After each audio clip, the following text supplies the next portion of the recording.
قربانی کا حصہ رکھنے میں ایک غلطی ہے جو سب کرتے ہیں۔ جان لو ورنہ بہت بڑا نقصان کر بیٹھو گے۔ 99% لوگ نہیں جانتے ہیں۔ بسم اللہ الرحمن الرحیم۔ قربانی دین اسلام کی اہم ترین عبادت ہے۔ اس ماہ مبارک میں لاکھوں مسلمان اس فریضے کو انجام دیتے ہیں اور حضرت ابراہیم علیہ السلام کی سنت پر عمل کرتے ہوئے لاکھوں جانور اللہ کی رضا کی خاطر ذبح کیے جاتے ہیں۔ قربانی عبادت بندے کی اللہ تبارک و تعالیٰ کے ساتھ عشق و محبت کا مظہر ہے۔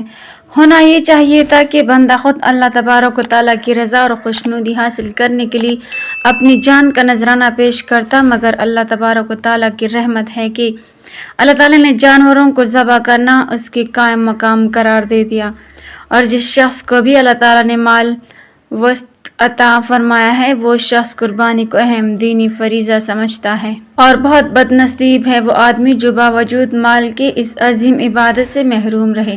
بارگاہ الہی میں قربانی پیش کرنے کا سلسلہ سیدنا آدم علیہ السلام سے ہی چلا آ رہا ہے۔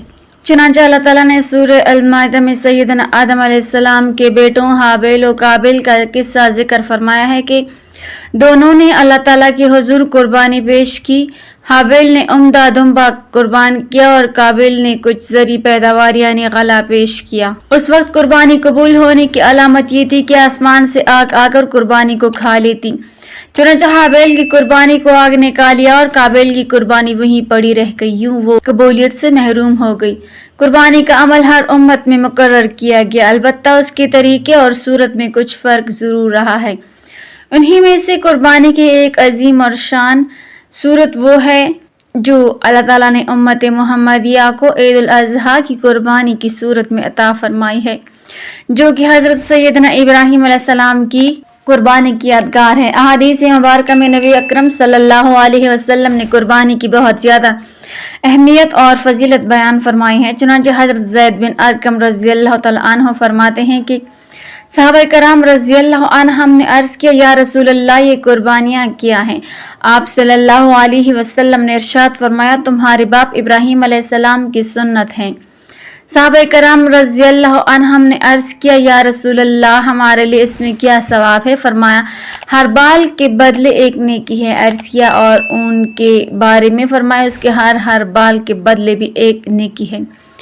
اس حدیث میں نبی اکرم صلی اللہ علیہ وسلم نے قربانی کرنے کا کتنا عظیم ثواب بیان فرمایا ہے کہ جانور کے بالوں کی مقدار جو گننا ناممکن ہے، بندے کو اللہ تبارک و تعالیٰ نے کیا عطا فرماتے ہیں۔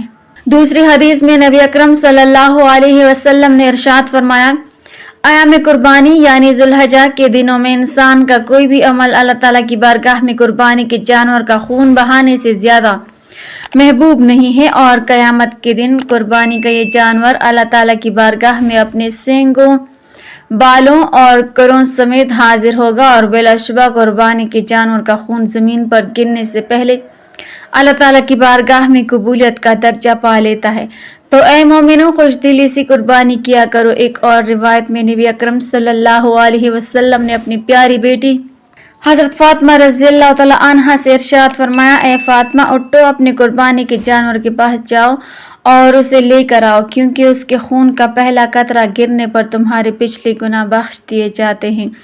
انہوں نے عرض کیا، یا رسول اللہ صلی اللہ علیہ وسلم یہ انعام ہم اہل بیت کے ساتھ خاص ہے یا ہمارے اور تمام مسلمانوں کے لیے عام ہے؟ تو آپ صلی اللہ علیہ وسلم نے ارشاد فرمایا، بلکہ ہمارے اور تمام مسلمانوں کے لیے عام ہے۔ حضور نبی کریم صلی اللہ علیہ وسلم کا ہر سال قربانی کرنا قربانی کی اہمیت، فضیلت اور تاکید کے لیے کافی ہے۔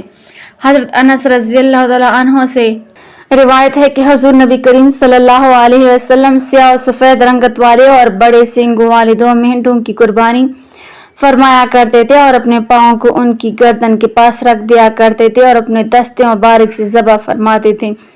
قربانی کے عمل کی اہمیت کا اندازہ اس سے بھی بخوبی لگایا جا سکتا ہے کہ حضور نبی کریم صلی اللہ علیہ وسلم نے حجۃ الوداع کے موقع پر ایک وقت میں 100 اونٹوں کی قربانی فرمائی۔